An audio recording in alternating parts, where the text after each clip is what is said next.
All right, guys, welcome back. So SEMA and PRI just did this nice little EPA piece where they break down some of the myths and realities of what the Trump administration has done already and some of the plans, and they kind of talk about some of the misinformation. I'm sure you've heard it floating around, all the simple stuff of did Trump end the EPA?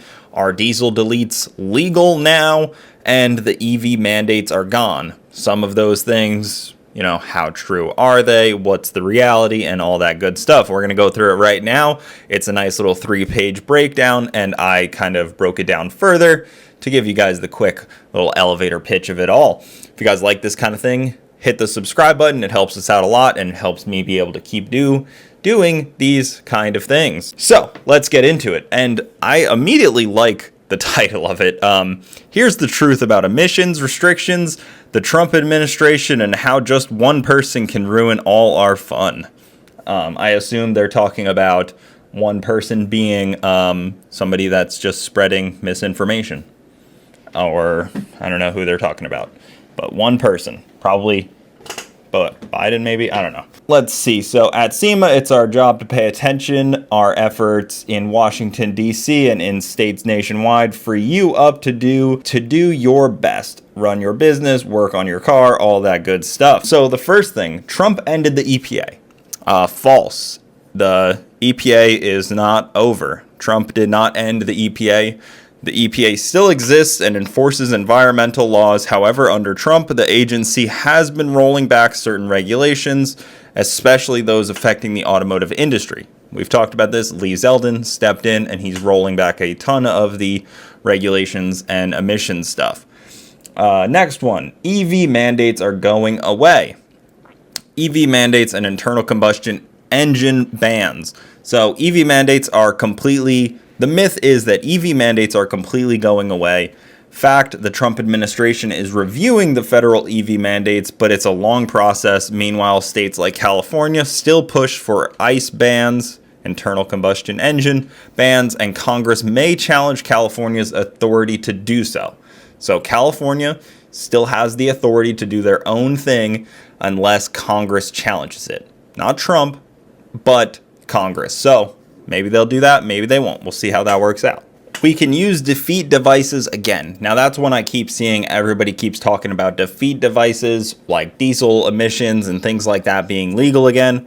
And they say absolutely false. The law is still the law, and the law is clear. Street vehicles must still be emissions compliant. Diesel defeat devices remain illegal under Section 203A3 of the Clean Air Act and 40 CFR 1068.101.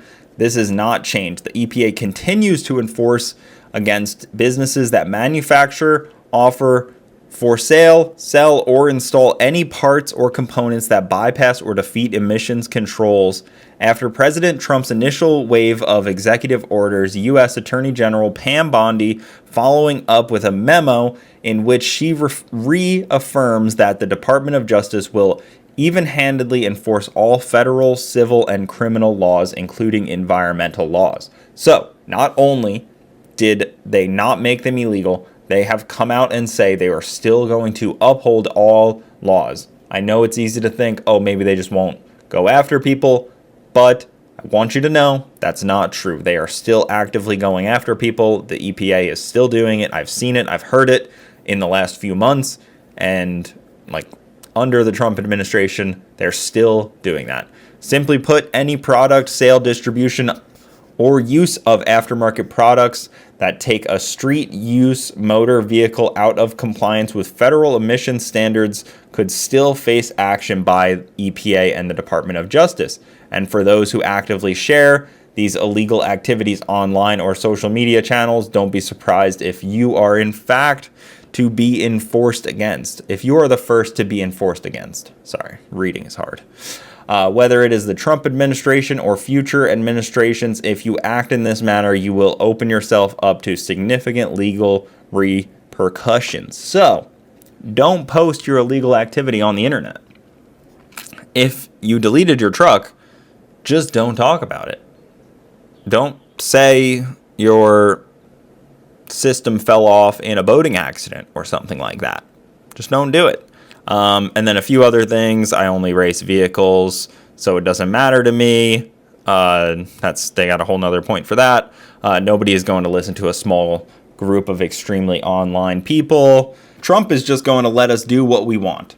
False. First, the law is still the law, and with that can come enforcement fines and potential imprisonment for rule breaking.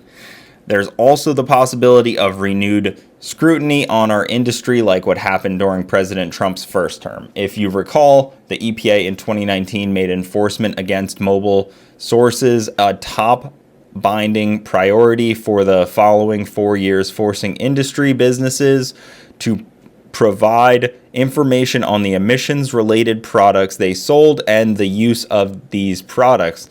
This placed upon businesses new administrative burdens in the form of documentation requests and in many cases resulted in significant fines. So if you guys remember back, the first Trump administration, they were coming after businesses and they were demanding information and paperwork and filing things and all this stuff that made it more difficult, and they were able to trace down people that were breaking the Clean Air Act still under his first administration. So the presumption is nothing new is going to really change or happen. This could already be happening again. A recent EPA memo discusses a realignment of the agency's 2024 to 2027 top enforcement priorities, which could again put the automotive aftermarket in the crosshairs. SEMA was successful in getting aftermarket defeat devices off EPA's list of its top priorities for enforcement in 2023. It's critical that the industry bolsters this progress by halting actions that might land us back at the top of that enforcement list. So they're just pleading to people to be reasonable on the internet. And honestly, from everything I see, I don't know how much the EPA and stuff watches, but I've seen a lot of people get ran over in takeovers, and I'm sure that is something that the EPA looks at. They probably just connect those two. They connect the automotive industry with takeovers so heavily now. It's unfortunate. So while we're clearly aligned with the Trump administration on certain issues like our shared opposition of EV mandates, we must always be ready for the possibility that there's another pressure point that could shine a spotlight on the aftermarket that we don't want. So honestly, shout out to SEMA and PRI. This is very important stuff. I think a lot of people, when the guy that you kind of like align with for the most part, and like you think you agree with him, gets into office, you could let your guard down. You could get a little, start slipping a little bit. But this is a clear sign that they are still full steam ahead on their goals, at least, whether you agree with their goals or not, whether I agree with everything they do or not. You guys know some of my stances. I think this kind of stuff shows that they are clearly on the right path, and their moral compass and their goals don't care about who is sitting in the Oval Office. Their goals are the same, and they're for the aftermarket industry no matter who is in that chair. And that I really respect. They have the same motives, the same goals.